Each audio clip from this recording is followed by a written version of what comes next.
Ladies and gentlemen, good day and welcome to the Cyient DLM conference call. As a reminder, all participant lines will be in the listen-only mode, and anyone who wishes to ask a question may enter star and one on their touchtone phone. To remove yourself from the queue, please enter star and two. Should you need assistance during the conference call, please signal an operator by pressing star then zero on your touchtone phone. Please note that this conference is being recorded. I now hand the conference over to Mr. Krishna Bodanappu, Non-Executive Chairman, Cyient DLM. Thank you, and over to you, Mr. Krishna. Thank you. Good evening, ladies and gentlemen, and welcome to the Cyient DLM Limited earnings call for quarter 3 of FY24. Present with me on this call are Anthony Montalbano, the Chief Executive Officer of Cyient DLM, and Srinivas Kulkarni, the Chief Financial Officer of Cyient DLM. Before we begin today, I would like to mention that some of the statements made in today's discussion may be forward-looking in nature and may involve risks and uncertainties. A detailed statement in this regard is available in our investor update, which has been posted on our website. Our business in Q3 is stronger than ever before and has registered the highest ever revenue in a quarter for this business. Growth has been primarily led by aerospace and defense, with our customers placing more and more confidence in us. In view of higher growth expected, our readiness in terms of leadership and expansion plans are being given top priority, and the leadership team is working on both strengthening the capabilities from a people perspective, but also from a factory manufacturing and capacity perspective. You will hear a lot more updates from Anthony in the next few minutes in this regard. We see good traction in our pipeline, which is trending strongly in the right direction. We are positive about DLM's outlook and the exciting opportunities in front of us, which we will use the next few minutes to articulate to you. Thank you for being a part of this journey. I now hand over the call to Anthony and Srini to walk you through the business update and the financial performance. Over to you, Srini. Or Anthony, sir. Great. Thank you, Krishna. So I'd like to start with a couple key appointments that we have made to the organization. Kaushal Jadia joins us as our Chief Technology Officer for Cyient DLM. And, Kaushal brings 30 years of experience to us, and many years that he's also spent with Cyient IET on the engineering side of the business. This is a key addition to our leadership team and is really a differentiator in the market as far as having the ability to truly bring design-led solutions from a manufacturing perspective. And Kaushal has actually been working with us in this capacity for some time on key programs where we bring integrated design and manufacturing solutions to our key clients. In addition to Kaushal's appointment, we've also brought on board a gentleman by the name of Mac Vyas, who heads our supply chain management. Mac is also a very senior executive, 30 years of experience with industry leaders in the EMS space. Supply chain has been and continues to be a key element in our business, what our clients look for from a leadership perspective, and as a leading EMS provider, we need to be able to provide solutions for our clients in this space. So under Mac's leadership, we are very confident that we will continue to be able to add value to our clients in this very important space, and are very much looking forward for the impact that will have in our business in the coming quarters. So to cover some of the financials and the performance for Q3, FY24, from a revenue perspective, this was again a the most revenue that we have ever delivered as a business at 321 crores. That's a year-on-year increase of almost 50%. From an EBITDA perspective, we are at 9.2%, off a touch of 45 basis points year-on-year. From a order backlog perspective, we are operating at 2,294 crores, and that backlog is stable, and our OI is marginally higher than it was in Q3. So again, a very strong quarter for us in terms of growth and continue to execute to our plan.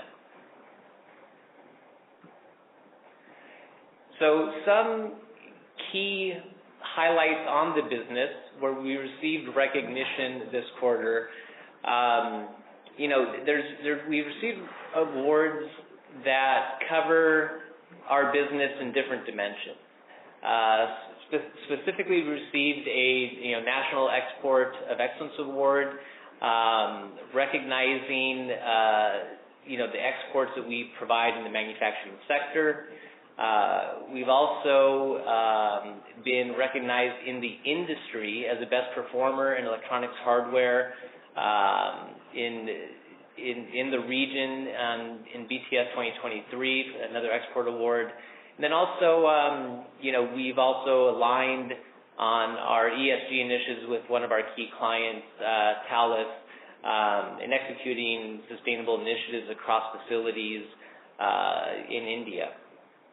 So, these are kind of some key items that come up that really, align with the mission of our business and the recognition that we continue to receive in the marketplace. From a Q3 order intake, we came in at $41.8 million. We've had some new awards of $10 million from an OI perspective. That will be spread over 3 to 4 years. And our pipeline is quite healthy with several advanced deals in large stages. Several large deals in advanced stages, and we see some updates that we will be providing there in the near future.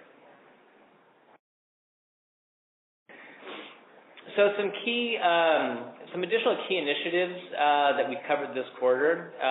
We did inaugurate a new precision machining facility in Bangalore, which gives us 36,000 square feet of manufacturing capability. And this is precision machining. It's really a high-value type of service, a vertically integrated type of service that we provide some of our key clients, which include aero and defense. Some of this can also be applied to other industries. This is an area of growth for us that allows us to provide more integrated solutions to our clients, and also gives us an opportunity to provide more of a vertical integration play. In addition to supporting the growth of our business, we've identified a new facility in Mysore. This will support growth in medical and industrial sectors, and these facilities have also in Mysore and Hyderabad produced the highest revenue in Q3, and then we're also getting our NADCAP is in progress for additional business in Hyderabad in that regard. So our footprint will continue to expand, and providing these capabilities and the certifications are a key part of being able to deliver on our clients' needs. Supply chain optimization is in progress through automation. We discussed a new leader on board. Focus on supply chain continues to be a key strategic element on executing to our business. I'll turn it over to Srinivas, our CFO, to help cover some of the specifics on the financials. Thank you, Anthony. Greetings, ladies and gentlemen, and thank you for joining the call today. I'll walk you through the detailed financials and key metrics. The revenue for the quarter is 321 crores, which is a year-on-year growth of 49.7%. For the 9-month period in FY24, our revenue has been at 830 crores. And if you recall, this is quite close to the revenue we had for the full year in FY23, right? And for the 9-month period, this is actually a growth of 49.6% compared to the 9 months in FY23. Our EBITDA is at 9.2% for Q3, which is 29.4 crores. The year-on-year growth in EBITDA is 42.7%. For the 9-month period, the EBITDA percentage is 8.8% and a growth of 30.1% for the same period last year. The EBITDA percentage is lower by 132 basis points compared to the previous year due to the planned investments in SG&A. Profit after tax in Q3 is 18.4 crores, which is a growth of 222.6% year-on-year. This is driven by other income apart from the volume growth. And for the 9-month period in FY24, our profits have grown by a little over 100%. This slide gives a view of the industry category and product mix. Our aerospace and defense segments continue to drive our growth. We are focusing on the other two industries to get back growth in the coming quarters. There is no significant change in the product category and mix compared to the previous quarters. I'll provide some comments on some of the other important metrics in this slide. Right? Despite the record revenue of 321 crores, our order book is marginally higher than previous quarter in Q3. The order wins in this business tend to be lumpy, and we see a drop compared to the order book previous year, same period, and also owing to some delayed conversion. However, we have a very healthy pipeline, and we should see growth in the order book in the coming quarters. We have marginally reduced our inventory days this quarter to 137 days. Our goal is to get to about 120 days in the short term and in about 90 days in the medium term. Our DSO and DPO are flat sequentially. However, the customer advance days has dropped by about 15 days, resulting in a marginal increase in the net working capital. What this means is, from a free cash flow perspective, we have consumed 34 crores in this quarter. We expect substantial improvement in net working capital metrics and are forecasting to generate positive free cash flow in Q4. The last slide is on the IPO proceeds utilization. As you can see, we have repaid the external loans and have consumed about 80 crores towards the working capital. The usage of the IPO proceeds are as stated in the RHP, and there are no deviations. So this is the last slide of the presentation. We can now we conclude the presentation and open the floor for any Q&A. Thank you very much. We will now begin the question and answer session. Anyone who wishes to ask a question may press star and 1 on their touchtone telephone. If you wish to remove yourself from the question queue, you may press star and 2. Participants are requested to use handsets while asking a question. Ladies and gentlemen, we will wait for a moment while the question queue assembles.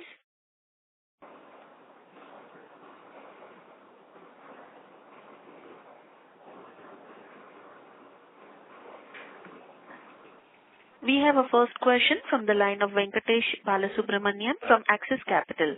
Please go ahead.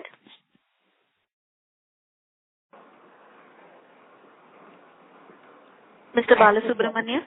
Yes, please go ahead. Thanks for the opportunity. I guess in the previous quarter, I think you had mentioned you had signed up 2 new logos, basically Safran and BAE. Is it possible to highlight what kind of work you're planning to do for BAE and Safran? That is the first question. The second question would be, is it possible to share what was the export number in the same quarter of last year, that is Q3 FY23? I guess based on the data you have given, we get that for the current year, third quarter, it is around 173 crores or 1.7 billion. Can you give the comparative number for the same quarter last year? So I can take the first part of that question. So yeah, that is correct on the two logos that we did announce last quarter. Providing some specifics as to the type of work, at this stage, what we can say, it does fall under our, aero and defense working category in line with our standard EMS offering that we're providing these key clients. So I think for us, for these types of clients, it's more about, the long-term view that we can bring with this type of a client, right? So again, our business has really been focused on a relatively smaller number of clients, primarily large, blue chip industry leaders, similar to these two logos that we did announce last quarter, and we are looking as well to add to that in coming quarters as well. So we are pleased with the traction there, and I would say it would fall in line with the standard services that we've been providing today. Srini, did you want to take the next part of the question? Yeah. So Venkatesh, was your question on the export INR number same quarter previous year? Yes, previous year, third quarter. Okay. I don't have the exact number, but it's roughly 182 crores, but I can double check and confirm that separately. Okay. Thanks a lot. That is all from me. Thank you. We have our next question from the line of Deepak Krishnan from Kotak Institutional Equities. Please go ahead. Hi, sir. I hope you can hear me fine.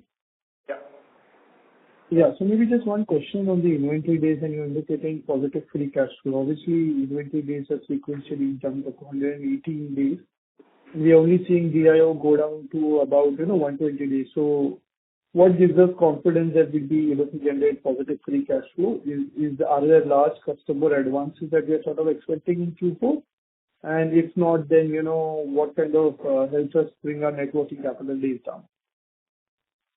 Yeah. So 2 points there, Deepak. I think the DIO is expected to go down substantially to about 120 days in Q4, right? That is one lever. The other one is on DSO as well. Frankly, the DSO in Q3 includes some of the overdues which we were supposed to collect in December, but owing to few challenges in December last week, we could not. And that is also expected to come in Q4. So DSO also will go down in Q4. Some of the revenue phasing within the quarter is also earlier ahead in the quarter, so we have an opportunity to collect that cash within the same quarter, right? So these are the three levers which give us confidence that we can generate positive free cash flow in Q4. And maybe just a follow-up question. So if I look at the the order book for the last, say, 6-7 quarters, we've been in sort of a declining or a flat range. So from a peak of 25.5 billion, we're down to about 23 billion right now. Maybe, this year and next year, the visibility for, say, about 40% growth is there based on the old historical backlog. But what gives us confidence that even the order book will grow? Because until the order book grows, visibility beyond FY25 sort of seems limited right now. Yeah, the element of our order booking, it does come down to the nature of the types of programs that we are looking to close with our clients. So these are pretty significant programs in terms of size, similar to what we have announced, in the past 18 months or so. So in that regard, what we are seeing here is what I would call a little bit of a lumpy order book process, where a lot of our programs are with larger clients on these bigger, more strategic programs, and the award of those is not a continual monthly or even quarterly type of business award. So we've been working with these clients on, for quite some time on these programs, and then, we plan to, see that order book come in through these larger program awards. Sure. Maybe just one final question from my end. So you indicated new facility in Mysore for, medical and industrial sectors, but when we look at our overall utilization, it's, at about 40-odd% with Mysore dominating and Hyderabad having a very, sort of low utilization level. So any reason we're looking for expansion when we already have existing assets that are not fully utilized? Yeah, there are certain elements of clients that would be in one location that their business is growing that we might want to continue to grow in that location. We also are moving some other business that is with certain clients. We might start supporting them out of Hyderabad as well. And also Hyderabad is well suited for, just from a zoning perspective where it is for some of these larger programs that might be geared towards export. So it's kind of a balance of the programs that we see coming in, and then also the current clients and the type of work we have, where we continue to grow in those certain locations. So this gives us just more opportunity to support the growth in both locations, and Mysore. This does create more opportunity for Mysore as well. Sure, sir. Those are my questions, and best of luck for future. Yeah. Thank you. We have a next question from the line of Meet Jain from Motilal Oswal. Please go ahead. Hello. Thank you for the opportunity, sir. So one question regarding the margins. In Q2 and current quarter as well, we have a higher SG&A expenses as we have been onboarding certain CXOs.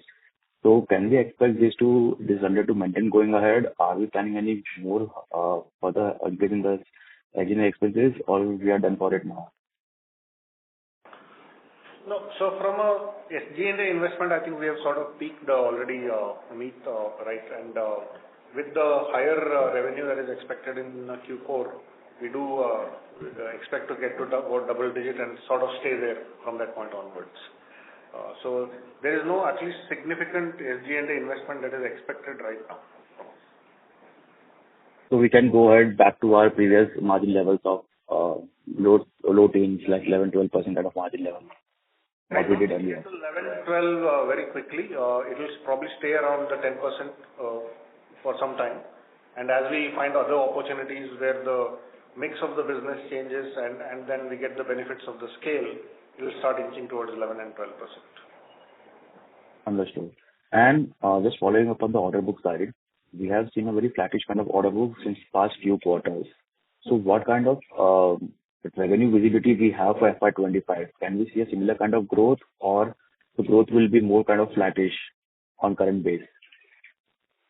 No, I think we are undergoing the whole budgeting process right now, right? And we will be able to guide you on 25, maybe towards in the Q4 results. Right now, frankly, the order book is sufficient to grow healthily even in 25, but we don't have a number or a guidance to provide at this stage. Understood. And this order book breakup, can you provide an order book breakup for us in terms of industries? Sorry, what is the question? The order book breakup in terms of industry, current order book. We don't have that at the moment. Maybe from the next call we can start providing that, where we give a breakup by industry. Okay. Just want to understand, this lumpy order book you are saying is mostly related to the aerospace and defense division, right? That is true. Even the current composition of the order book has a huge aerospace and defense orders. Okay. So thanks for the answers. Thank you. Thank you. We have our next question from the line of Nitin Sharma from MC Pro Research. Please go ahead. Yeah, hi. Congrats on good set of numbers. Two questions. First of all, on this new $10 million order, can you please help us understand more in detail about this order win and which industry it belongs to, and then I have a follow-up. No, I think it's on the current the deal wins for the quarter, which industries they are in. You want some color on that? So these were actually, the deal wins were actually primarily defense, which made up a good number of those. So that has been an area where we are seeing some momentum, even an uptick that we did not necessarily have planned a couple quarters back. And is it with the new client or an existing client? This is an existing client, but new orders and some increased demand we're seeing in that capacity. Understood. Secondly, your share of box build as a percentage of revenue has come down this year compared to last. So is it a deliberate strategy? Can you please help provide some color on it? I didn't hear the question. No, I'll respond to that. I think it's not a deliberate strategy. I think the choice, whether it's a PCBA or a box build, usually it's a customer who makes that call. We don't specifically pitch for a box build, right? And the reason why you see a drop is, I think last year we had some of the medical customers like Malbio, where there was quite a bit of box build, and that revenue has come down. And so therefore, you see that number changing. And quite frankly, we don't have a preference of one versus the other. To us, the margin profile remains the same between the segments of business that we operate in. Understood. Thank you. Thank you. We have our next question from the line of Vipro Srivastava from InCred Research. Please go ahead. Hi, am I audible? Yes, but can you use your handset mode, please? It's not very clear. Okay, cool. So just want to understand that since the company has repaid the debt, so why is the interest cost not coming down? I mean, it increased marginally QOQ. So any thoughts on that? No, the interest cost has come down sequentially, Vipro. I don't know what you're referring to.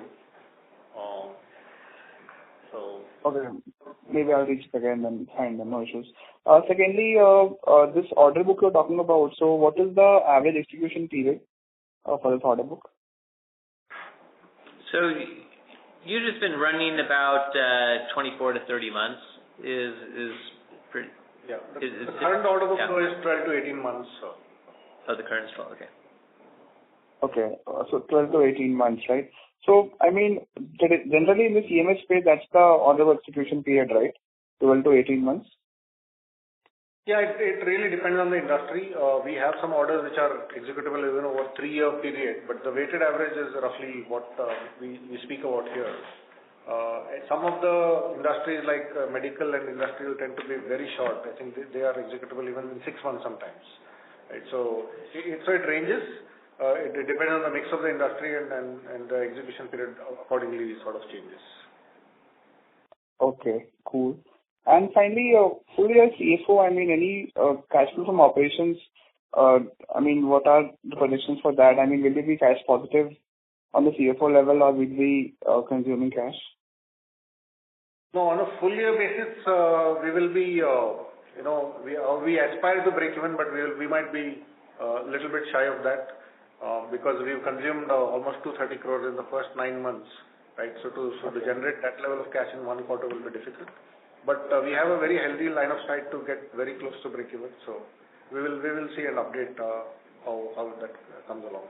But even if we don't break even or turn positive, it will be sort of close to that number. It won't be a big delta. Okay. Thank you. And last question based on this SG&A investment. So, I mean, these are planned by the company. So I mean, where will they contribute? I mean, what sort of, I mean, just an overview, what sort of contribution do we expect from them? Where would they give us the right to win so yeah, any thoughts on that? Yeah, as far as from a leadership perspective, it comes down to 2 areas which are pretty directly traceable to how we see the financial impacts, right? So from a supply chain perspective, I think that part is pretty self-explanatory and being able to execute and create value within the supply chain, building strength in that regard. So again, this is a position that we've really had targeted for a couple quarters now, and so are very pleased to have a strong leader in that capacity. And then, on the CTO appointment, a key. There's two elements to that, to this individual in that role. The first part and the primary part is really the ability to, do more, build to spec business. We talk about Cyient DLM, which stands for design-led manufacturing. So this really is the focus on the design piece, being able to really do design and manufacturing as really a turnkey offering for our key clients. So being able to bring those types of solutions forward is a key part of that. And then also this individual has a pretty deep history and track record in the India defense business, and so this is an area that we will focus on as well, and look to some of his leadership to help expand on that business. Okay. Thank you. Certainly. Thank you. We have our next question from the line of Deval Shah from RBSA Investment Managers. Please go ahead. Yeah. Hello. Good evening. So my question is fairly on the two front. One is on the, can you just give us the understanding on the capacity utilization across plants, and what are our thoughts on our inorganic acquisition, which we had already mentioned in our RHP. So are we in the advanced stages, or have we shortlisted any of the or focused on particular service line we want to build? So just update on that. Yeah. So on the capacity, I think we've definitely. I think it's at a stage where the Mysore is sort of at the peak capacity right now, and hence we've also looked at expanding there, right? But Hyderabad is still low on utilization. It is also an SCZ, so it has its own sort of challenges of suddenly changing the capacity. It will gradually happen over time, right? So our overall capacity utilization should be close to around 50% right now, and so that's on capacity, right? So the precision mechanics in Bangalore plus the Mysore will augment this a little bit, but it will not substantially increase it because we already have quite a bit of capacity. On the M&A, I think there are several conversations which are in advanced stages. We are at a stage of hopefully closing an LOI this quarter, but we are not there yet. There are still some conversations going on, but of course we will intimate you as soon as we have signed an LOI. Okay. Thank you. Thank you. Our next question is from the line of Rakesh Wadhwani from Monarch AIF. Please go ahead. Hi, thank you for the opportunity. Sir, I have a couple of questions. First is regarding the gross margin. So this quarter we saw a dip in the gross margin compared to the Q1. In the Q2 we had a dip in the gross margin. Reason was because we executed one big order in defense which has a lesser margin. That is understood. In Q3, what is the reason for a lower gross margin compared to Q1 or even the previous quarters also? So first of all, we don't report gross margin, so I don't know where you're getting that number. We talk about EBITDA. If you're referring to EBITDA, yes, there was a large order of defense in Q2 which had a adverse mix on the revenue profile, and hence the margin was low. But it is the same in Q3 as well. That same customer continues to drive a bulk of our sales. Of course, the margins have been sequentially a bit better for us because of that mix changing in our favor. Plus, there are some initiatives that we are taking to improve the margins. But that mix continues actually. I think it doesn't change significantly in the first 3 quarters of this year. We will see some change in Q4 with that mix dropping, but it will remain roughly at the 30-35% of the overall revenue through the year as well. So in the last quarter, we gave a guidance of 10 to 10.5% EBITDA margin for the full year. That will be maintained? No. So first of all, we did not give a guidance, so I want to clarify that point. We said we expect to be at around 10 to 10.5%. We will reach there in Q4. It will obviously not be for the full year because our first 3 quarters the EBITDA has been lower, right? So but it's not a guidance. Please let's be very. Okay. And sir, regarding the interest cost, this quarter we had a 8.29 crore interest, and we paid the debt also in this quarter.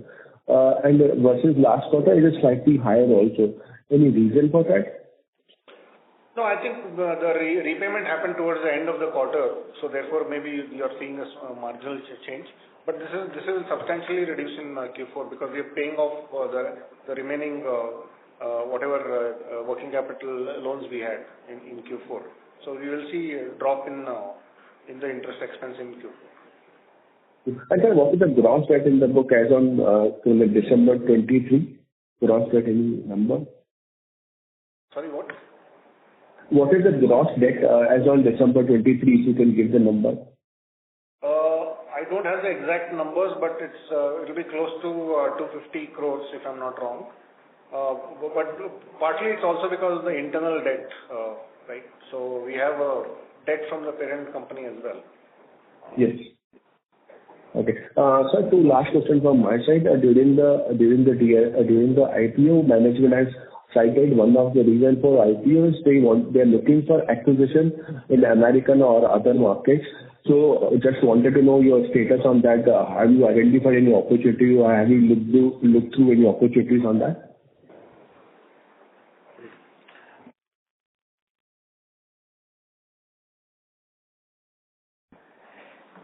Yeah, so the targets that we've been looking at cross a couple different industries, and the ones that have progressed will provide us, I would say, a little bit more diversity as well in our makeup, and so that does include some expansion in the medical and industrial sectors. And still continued opportunity in aero and defense, which we're strong in. So that's about as much guidance as I can give. As you know, we have progressed the discussions with a couple targets. So we are pleased with the progress.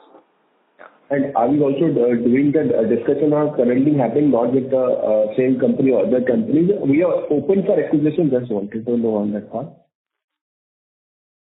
Not sure I understand. So that question was not clear. Can you please say that again? So sir, during the IPO, one of the reasons for the fundraising that was mentioned in the RFP that company may look for acquisitions in the coming years. So just wanted to know, are we looking at companies still presently or we have dropped the plan? No, we are continuing to look. We have not closed anything, but we are continuing to look for the acquisitions. And the new plans, the company has announced for a new facility in Mysore for the medical equipment. It will be a greenfield facility or a brownfield facility? No. First of all, we have just identified a facility. It's not ready yet. We expect it to be ready only in the next financial year. It is a leased premise. It's actually one of the software parks which we are converting into a facility for us. And sir, what will be capex on that for that plan? That will be very minimal, right? I think we'll probably spend about $2 million of capex. Okay. That's it from my side. Thank you very much and best wishes. Thank you. Thank you. Next question is from the line of Mihir Manohar from Carnelian Asset Management. Please go ahead. Yeah, hi. Thanks for giving the opportunity and congratulations on good set of numbers. I largely wanted to understand on the material margins. I mean, going ahead, is the mix going to be less towards the defense part of the piece because that part of the piece is having inherently lower material margins. So just wanted to understand what could be the defense mix going ahead for next year and how do you see gross margins over there? My second question was on the operating leverage. I mean, the revenue for the 9 months has gone up by 50%, but however the employee cost has more than doubled. So how to understand operating operating leverage in this business, specifically, what kind of margins can be there for us from the operating leverage part of the piece? And the third question was on the finance cost. We repaid actually 150 crores in second quarter. It's there in the second quarter presentation. So just wanted to understand why is the finance cost still going up on a QOQ basis. Just wanted to understand that. So I'll answer them one by one. Right. So your first question was on the mix. See, the mix will not drastically change even in the coming quarters. Right. The whole business on the low margin business that we are doing with the key customer is going to continue into the next year. Just that the other parts of the business are growing, and therefore you'll see gradual change in that mix. Right. So you will see improvement because of that, but it will be gradual. It will not be a drastic sudden change because that project will continue next year as well. Right. That's the first part. Second, you had a question on the finance cost being higher. We did have some additional term loans that we had taken. Now those are being repaid, right? So the timing of when the loan was taken and when it was repaid within the quarter means we had almost the expense for the full quarter. Therefore, you may not, while you see that the loan is dropped, you may not see that the interest rate is marginally higher or at the same level, right? What was the other question? I forgot.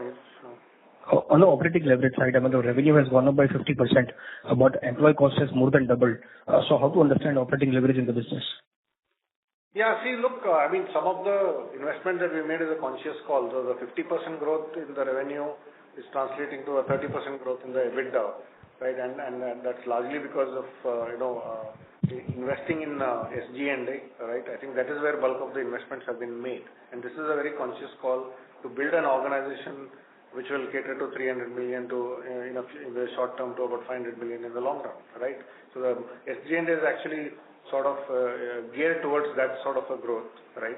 We will see improvement in the leverage. We also had the sort of the RSU costs coming over starting from Q3 this time, right? So all of these factors contribute to higher SG&A compared to previous period. These are conscious calls, but it's again investment in anticipation of growth and for future. Sure, sir.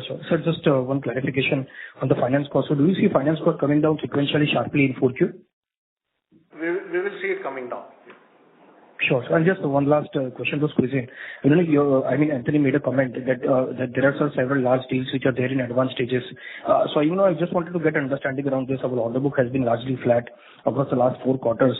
I understand the business is lumpy, but to sustain for us to have 30-40% growth even beyond FY25, the shoring up of order book will become very important.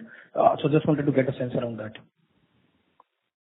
Yeah, I think it's well summarized. That is important, and again, I will reiterate that our pipeline is quite considerable, and I think you'll start to see the impact on some of these key deals that we are in final stages on. So that will come in, that will provide impact in the coming fiscal year, and we've also. We're also developing several other, more medium-sized deals and key opportunities. 2 new logos we brought on. We expect to be announcing more here in the coming quarter. So we will see that momentum continue, which will contribute to that. Sure, yeah. That's it from my side. Thank you very much. Thank you. We have a next question from the line of Jayesh Shah from OHM Portfolio Equity Research. Please go ahead. Hi. Thanks for the opportunity. Mr. Shah, we cannot hear you clearly. Can you use your handset mode, please? Hi. Am I audible now? Yes, please go ahead. Yeah. Thanks for the opportunity. My first question is a basic question, and maybe it's a repeat, but since I'm new to the company, I thought maybe I'll ask this question. How is the overlap on Airbus, on the airline and the defense business with regard to the parent, especially when we see that, the parent employees are now coming on board of Cyient DLM, and there is a parent debt as well. So How is this being structured?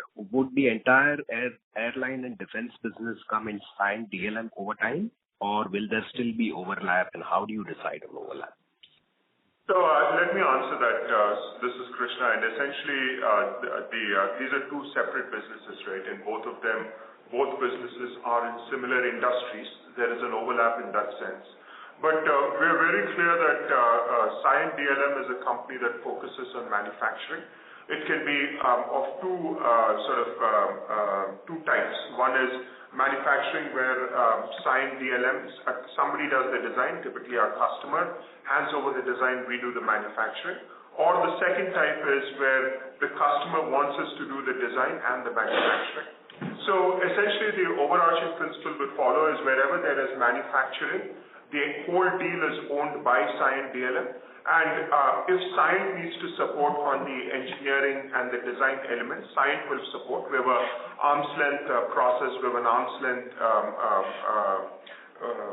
financial structure or transfer pricing that's agreed. But both businesses will definitely focus on aerospace and defense as markets, but what they do, that is Cyient focuses on technology, design, engineering, and Cyient DLM focuses on product manufacturing, which may include technology, but also may not include technology or engineering. So that's how we will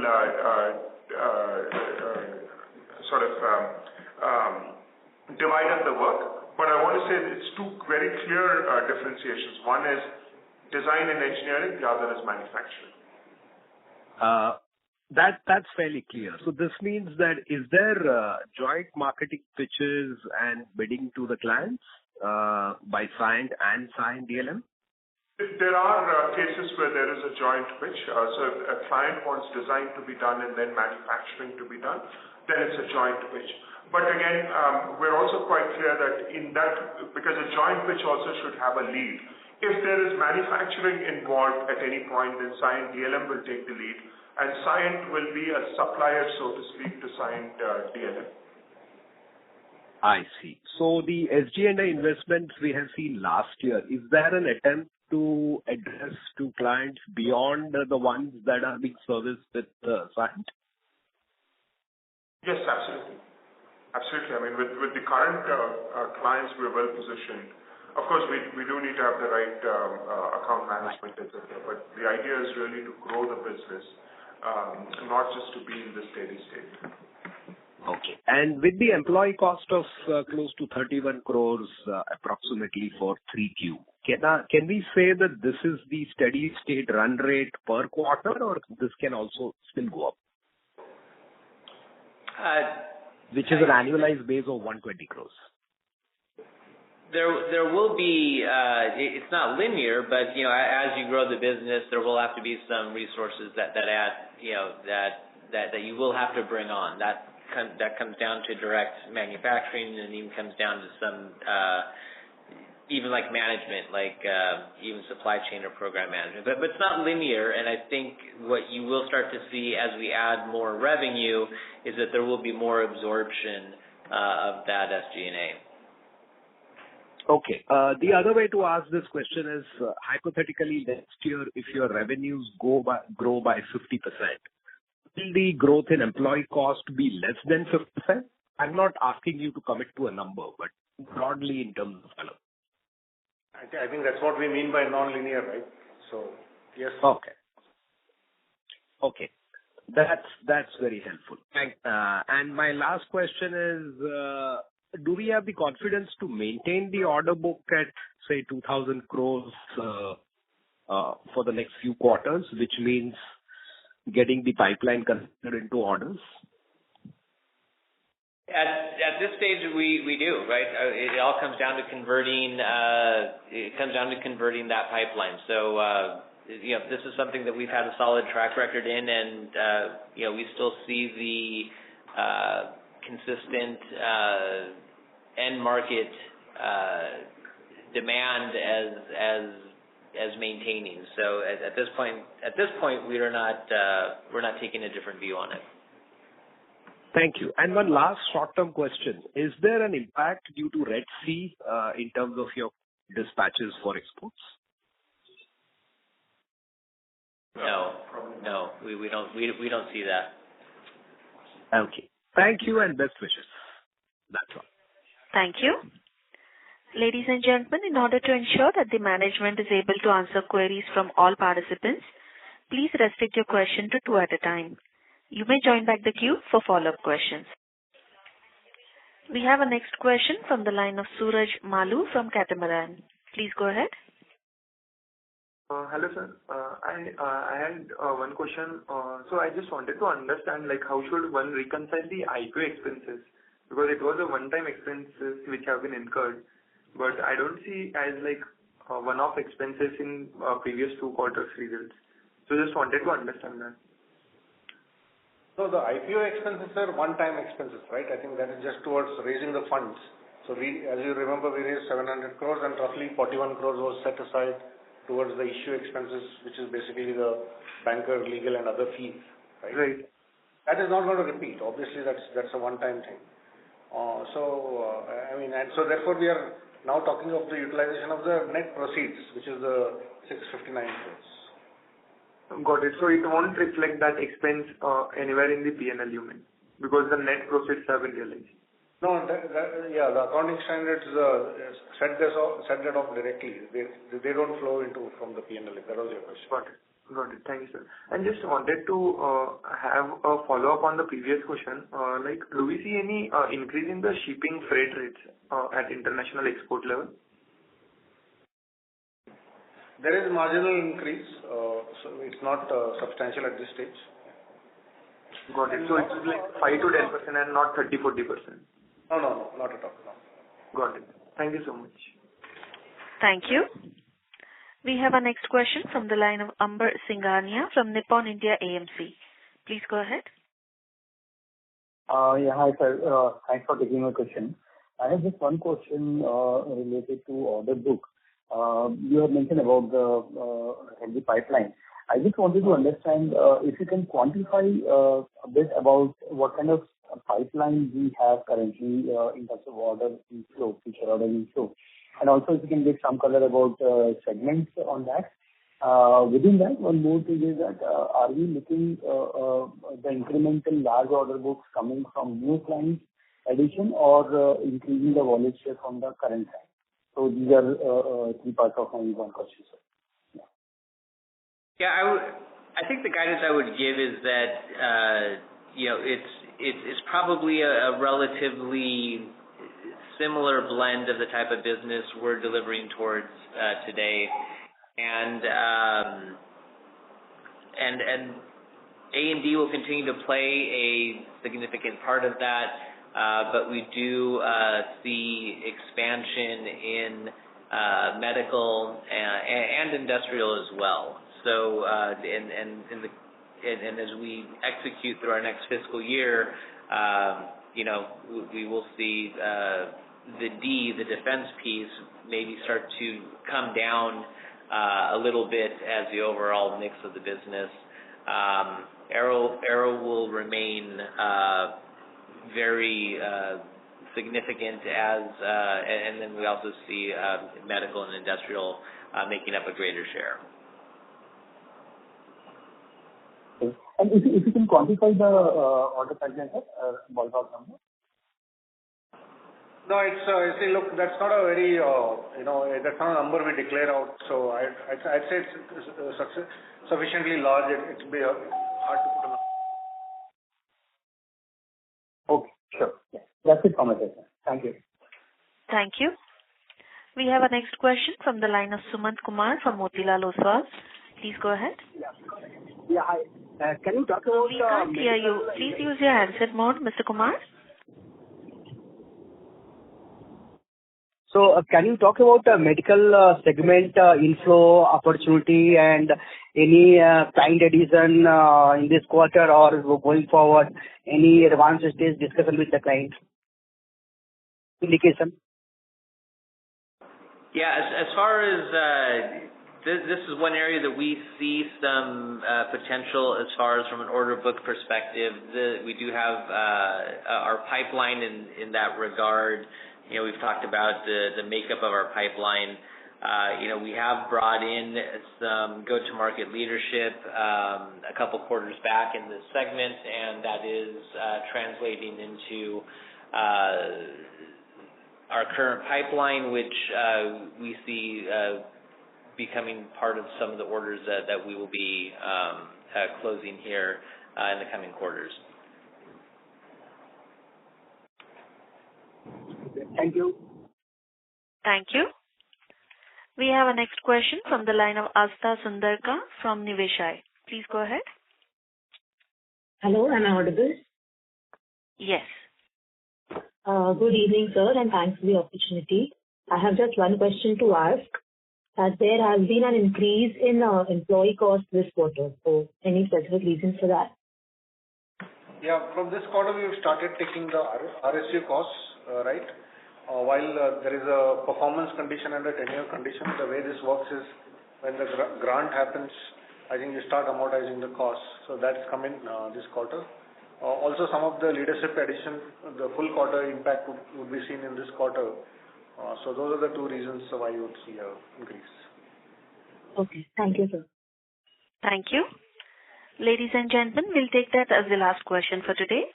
I would now like to hand the conference over to Mr. Krishna Bodanapu for closing comments. Over to you, sir. Thank you very much, and thank you everybody for joining this call this evening. As Anthony and Srini articulated, we do see a lot of positive momentum in the business. We obviously have had a strong quarter, but we're quite confident that the momentum will continue. Obviously, there is still a lot of work that we need to do in terms of building the right order pipeline, closing orders, and so on and so forth.